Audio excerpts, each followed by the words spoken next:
नमस्कार मंडळी, तर स्वागत आहे तुमचं पुन्हा एकदा माझ्या यूट्यूब चॅनलवरती. आणि खरोखरच जर तुम्ही आपल्या चॅनलवरती नवीन असाल तर लगेच चॅनलला सबस्क्राईब करा आणि बेल आयकॉनला प्रेस करा, जेणेकरून येणारा प्रत्येक व्हिडिओ तुमच्यापर्यंत लगेच येईल. आणि मोसम सुहाना सुहाना झाला होता. आता सुहाना सुहाना यावरनं एक गाणं आहे, पण ते मला काय आठवत नाही आहे. तर बघा किती छान मोसम झाला होता. मी तुम्हाला पुढे दाखवते. एवढे छान दृश्य बघून मला तर खरोखरच एकदम डान्स करायचं मन झालं होतं. पण काय करणार, एका साईडला सावली आणि एका साईडला ऊन असं पडलेलं होतं. आता मी आजचं रविवार म्हणजे कामाचा दिवसच असतो महिलांना कुठल्याच दिवशी सुट्टी नसते मंडळी. तर मी आज कोणतं काम केलं हे तुमच्यासोबत शेअर करते आणि माझ्या दिवसभराचं रुटीन तुमच्यासोबत शेअर करणार आहे. सर्वात अगोदर रविवारी मी तर लेट उठते, 9-9:30ला उठते. नंतर आंघोळ वगैरे करते, ब्रश करते आणि नंतर नाही का माझं देवाचं आवराआवरीचं काम चाललंय असतंय. ते म्हणजे देव हप्त्यातनं एकदा मी घासून काढते छान भैया पावडरने किंवा रांगोळी लिंबूनी म्हणा. आणि यासोबत मी तुम्हाला एक ट्रिकसुद्धा देणार आहे की देव पिवळे झाक कसे काय घासायचे ते. तर हा व्हिडिओ बघण्यासाठी आपल्या चॅनलला फॉलो करा आणि व्हिडिओ लास्टपर्यंत बघा. खूप कॉमेडी व्हिडिओ आहे पुढे. तर सर्वात अगोदर मी दिव्यामध्ये ना असं पावडर टाकले, भैया पावडर, आणि कसं घासून घेते. तर तुम्हाला मी सांगते, देवना बाथरूममध्ये किंवा बेसिंगमध्ये कधीच घासायचे नाही, कारण बेसिंगमध्ये आपण खरकटे भांडे घासतो, त्यामुळे देवांचा अपमान होतो जर आपण तिथं देव घासले तर. तिथं पण नाही घासायचे. आणि बाथरूमांचं काय झालेलं आहे, आजकाल सिटीमध्ये कॉमन झालेलं आहे वॉशरूम बाथरूम, त्यामुळे बाथरूममध्ये पण कधीच देव नेऊ नका, कारण देव हे देव घरातच असतात आणि त्यांना बाथरूममध्ये न्यायचं नसतं. याने ना अशुभ होत असतं घरामध्ये काही गोष्टी. तर शुभ आणि अशुभ तुम्ही यांचा विश्वास करता का, हे मला एकदा कमेंट करून सांगा. आपली ट्रिक जी होती ना ती हीच आहे की लिंबूला मीठ लावून ना घासायचं, जेणेकरून आपला तांब्या एकदम पिवळा झाक असा निघेल आणि खूप छान भांडे चमकतात. आता भांडे तर मी घरातच धुतले, पण ते तुम्हाला दाखवू शकले नाही. चला तर मी तुम्हाला आता देवपूजा केल्यानंतरचं दाखवते एकदम छान. आणि काय झालेलं, हवा खूप चालू होती आणि खिडकीच उघडी होती, आमची फॅन बंद होतात, तरी पण खूप हवा येत होती मंडळी. आणि इथं माझी देवपूजा चाललेली आहे. आता तुम्ही पण देऊळ बंड 2 हा मूवी बघितला का, तर त्याच्यात लिहिलेलं आहे की आस्तिक शेतकऱ्याची नास्तिक पत्नी म्हणून आहे, जे की नवरा खूप स्वामींचा भक्त असतो आणि बायकोना नेहमी स्वामींना आडवं तिडवं बोलत असते. तर खरोखरच ती देवाची परीक्षा घेते आणि त्या परीक्षेत देव खरंच ठरतात.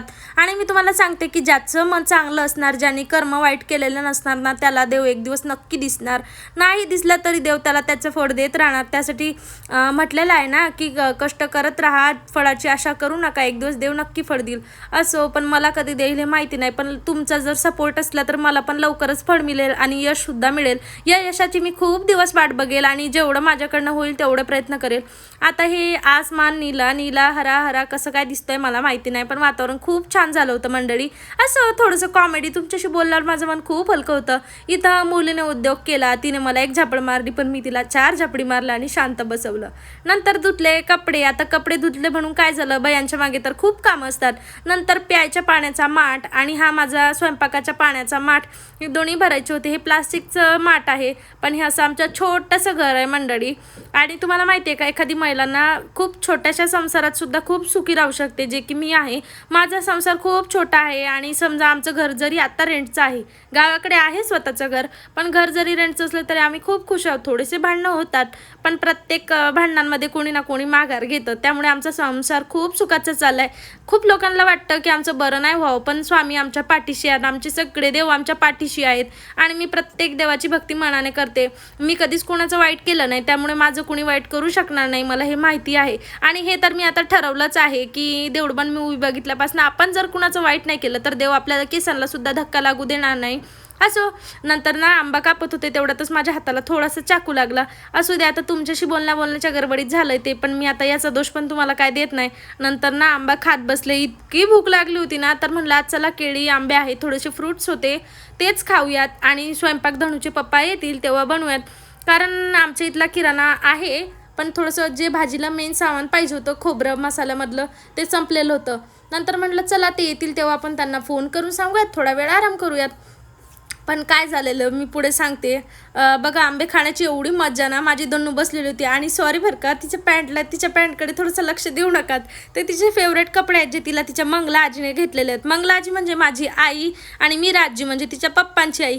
असं ह्या दोन्ही आज्या खूप छान आहेत. नंतर मिस्टरांचा अचानक फोन आला की बाई तुला खोबरं काय घेऊन देत नसतो मी, तू लवकर घरून बॅग घे आणि दुकानाकडे निघ. तेवढ्यातच मी लगेच नवऱ्याने फोन केला, तसा सेकंद भरात मी जसे होते घरातनं तसेच निघाले. आणि ऊन इतक्या कडाक्याचं पडलं पडलेलं होतं मंडळी, मी तुम्हाला सांगू शकत नाही, तर तुम्ही डोळ्यांनी बघा. अक्षरशः खूप छान आज किराणा घेतलेला मी. आज माझं आलेलं अर्ध्यापेक्षा जास्त पेमेंट उडवून टाकलं. असं पण आता घर दोघांचं असतं, दोघांनी मिळून सावरायचं आवरायचं, म्हणून म्हटलं चला आज किराणाच नेऊयात. आणि महिना दीड महिन्याचा किराणा मी एकदाच आणून ठेवलाय.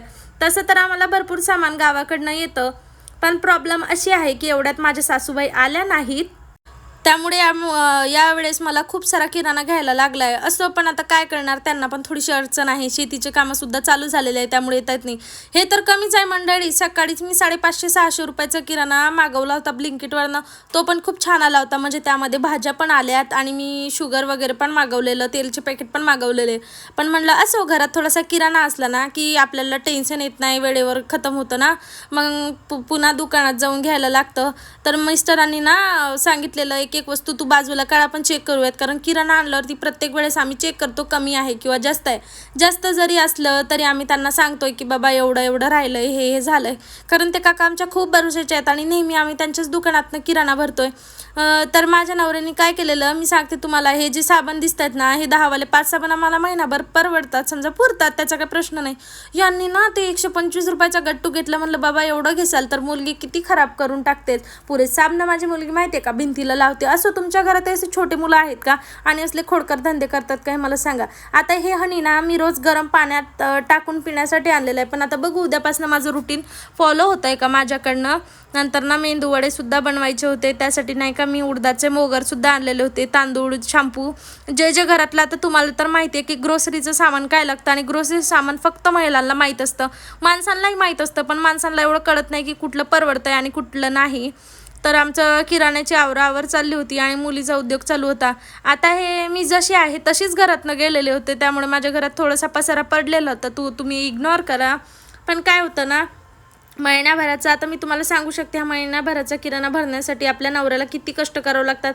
यावेळेस तर मी माझ्या याने आणला, पण मी म्हणणार नाही की माझ्या याने आणला, कारण मदत त्यांची असते. जेव्हा ते आणतात तेव्हा आपण ते म्हणतात का की माझ्याच पैशातनं आणला, म्हणून मग आपण पण नाही म्हणायचं की आपला आणलाय, आपण म्हणायचं आम्ही दोघांनी मिळून आणलाय. आणि खरोखरच खूप नवऱ्यांना पण काम करायचं कठीण असतं. खूप पुऱ्या परिवाराला पोसायसाठी त्यांना एक दिवससुद्धा घरी राहता येत नाही. एक दिवसची सुट्टी मिळते तरी पण माझे मिस्टर त्या दिवशीसुद्धा कुठलं तरी कामच करतात, ते घरी थांबत नाही. पण ते आमच्यासाठी वेळात वेळ काढून आम्हाला फिरायला नेतात, खूप झालं. आपण मिस्टरांना थोडंसं कामाला लावूयात, कारण स्वयंपाक होता बाकी आणि त्यांना म्हटलं तुम्ही थोडंसं भरू लागा हो, तोपर्यंत ना मी स्वयंपाक करते आणि तुमच्याशी नंतर बोलते. बघा मुलगी झोपलेली होती, एवढ्या सगळ्या भरण्यांमध्ये छान छान सामान भरून ठेवलेलं होतं. हे तर कमी अर्धा तर मी स्टीलच्या डब्यामध्ये भरलेलं आहे. आणि घर जेव्हा स्वच्छ असतं तेव्हा खूप छान होतं, मन आनंदी होतं. पण काय माझी मुलगी उठल्यावर परत तसंच करेल आणि वातावरण पुन्हा एकदा छान झालं होतं. चिंचेमध्ये ना मुंग्या झाल्या होत्या, त्यामुळे मी त्यांना बाहेर वाळू घातलं होतं. कसं काय माहिती नाही, पण या दिवसाच्या खूप मुंग्या होतात आमच्या घरात. असं एवढे मोठे झुमके घातल्यावरती कान तर दुखणारच, म्हणून म्हटलं झुमके काढते आणि थोडा वेळ एकदम छान अशी झोप घेते, कारण संडेला मी 1 तास का होईना झोप घेते. पण मंडळी आज असं झालेलं की माझी झोपच नाही झालेली. तर असा होता आजचा ब्लॉग. भेटूया पुन्हा नेक्स्ट व्हिडिओमध्ये. बाय बाय मंडळी.